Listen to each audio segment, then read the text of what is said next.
बहुत समय पहले की बात है। एक गांव में एक राजा हुआ करता था। वह राजा था तो मूर्ख, लेकिन वह अपने आप को बहुत ही ज़्यादा चालाक समझता था। वह अपने आप को इतना ज़्यादा चालाक समझता था कि वो सोचता था कि मुझसे ज़्यादा चतुर इस पूरे गांव में कोई नहीं है। उसी गांव में एक पंडित जी भी रहा करते थे, जो लोगों का भविष्य देखकर बताते थे। इसी से उनकी गुजर बसर चल रही थी।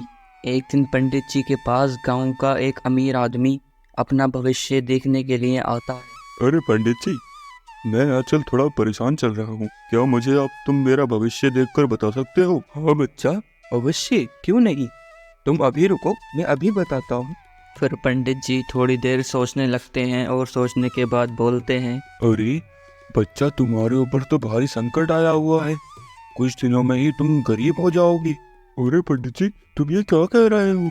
क्या इसका कोई समाधान नहीं है? नहीं बच्चा, होने को कोई नहीं टाल सकता। और कुछ दिनों बाद ही वह आदमी बहुत ज़्यादा गरीब हो जाता है, उसका घर भी बिक जाता है। तो फिर लोग पंडित जी की बातों पर बहुत ज़्यादा विश्वास करने लगते हैं और यही मानते हैं कि जो पंडित जी ने कह दिया वह सत्य है। एक दिन की बात है, गांव में दो भाइयों में लड़ाई हो रही होती है, क्योंकि उनकी नई नई शादी हुई थी और उन्हें अपना बंटवारा करना था। तो उनमें बंटवारा नहीं हो रहा था, इसीलिए वह राजा के पास जाते हैं। राजा साहब, हमें हमारे घर का बंटवारा करना है, लेकिन ये समझ में नहीं आ रहा कि बंटवारा कैसे करें। आप ही करवा दीजिए। अच्छा, तो बंटवारा करना है तुम्हें? क्या क्या है तुम्हारे पास? कितनी जमीन है और कितनी जगह है? राजा साहब, हमारे पास तो 2 ही कमरे हैं और उनका ही बंटवारा नहीं हो पा रहा है। अच्छा, तो 2 ही कमरे हैं। चलो अभी तुम रुको, मैं करता हूँ। फिर कुछ देर सोचने के बाद राजा बोलता है। अरे सुनो, मैंने बहुत सोचा और सोचने के बाद ये हल निकला है कि तुम दोनों एक एक कमरा कर लो और तुम्हारा बंटवारा हो गया। ठीक है राजा साहब, धन्यवाद। फिर वो दोनों राजा के पास से चले जाते हैं और राजा सोचता है। ऐसा बंटवारा पूरे गांव में कोई नहीं कर सकता। यह सिर्फ मैं ही कर सकता हूँ और मुझसे ज़्यादा अक्लमंद यहाँ कोई नहीं है। ऐसे ही लोगों के छोटे मोटे बंटवारे कर कर और लोगों की थोड़ी मोटी परेशानी दूर कर कर वह अपने आप को बहुत ही ज़्यादा बुद्धिमान समझता था। कुछ दिनों बाद एक दिन राजा के पास एक आदमी आता है। राजा साहब, हाँ भाई, क्या बात है? कैसे आना हुआ? राजा साहब, गांव में एक पंडित है जो लोगों का भविष्य बताता है और इसी तरह वो सब लोगों को ठग रहा है राजा साहब। मगर उसकी कही हुई सारी बातें सच हो रही हैं राजा साहब। अच्छा, तो चलो तुम जाओ, मैं देखता हूँ इसका कुछ। फिर राजा अपने सैनिक से बोलता है। सुनो, तुम जाओ और इसे पंडित को बुला कर लाओ। हम भी तो देखें ये कितना सही बोलता है। फिर उसका सैनिक पंडित के पास पहुंच जाता है और जाकर बोलता है। सुनो पंडित जी, तुम्हें राजा साहब ने बुलाया है। क्या तुम ही वो हो जो सबके भविष्य बताते हो? हाँ हाँ, मैं हूँ वो जो सबके भविष्य बताता हूँ। चलो, मुझे अगर राजा ने बुलाया है तो चलो। फिर वे राजा के पास पहुंच जाते हैं। अच्छा, तो तुम वो पंडित हो जो लोगों के भविष्य बताते हो? हाँ राजा साहब, मैं ही हूँ वो जो लोगों के भविष्य बताता हूँ और सत्य बताता हूँ। अच्छा, तो चलो मेरा भविष्य बताओ।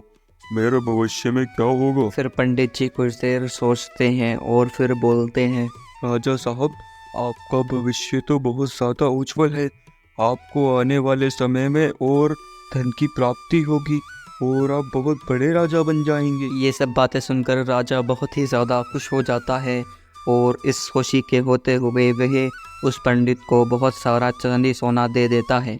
फिर ऐसे ही कुछ दिन गुजरने के बाद एक दिन राजा के दिमाग में एक बात आती है। अरे, उस पंडित ने मेरे बारे में अच्छा अच्छा तो बता दिया, लेकिन मेरी बुरा नहीं बताया कि आने वाले समय में मेरे साथ क्या क्या बुरा होगा। फिर राजा पंडित को दोबारा अपने पास बुलाता है और पंडित आ जाता है। अरे पंडित जी, तुमने मेरे बारे में अच्छी अच्छी बातें तो बता दी, लेकिन मेरे बारे में ये नहीं बताया कि मेरी मृत्यु कब होगी और मेरे साथ भविष्य में क्या क्या बुरा होगा। फिर पंडित जी कुछ देर सोचते हैं और बोलते हैं। अरे राजा साहब, तुम्हें आने वाले समय में कई परेशानियों का सामना करना पड़ेगा। तुम्हें एक राजा हरा देगा और तुम्हारी राजगद्दी भी छिन जाएगी। ऐसे ही उसके बारे में बहुत सी गलत बातें बता देता है जो उसके साथ होने वाली होती हैं। ये सब बातें सुनकर राजा बहुत ही ज़्यादा गुस्से में हो जाता है और बोलता है, सिपाही, इस पंडित को फांसी पर चढ़ा दो। ये हमारे बारे में गलत गलत बातें कैसे बोल सकता है? कोई भी आदमी अपने राजा के बारे में इतनी गलत बातें नहीं बोल सकता।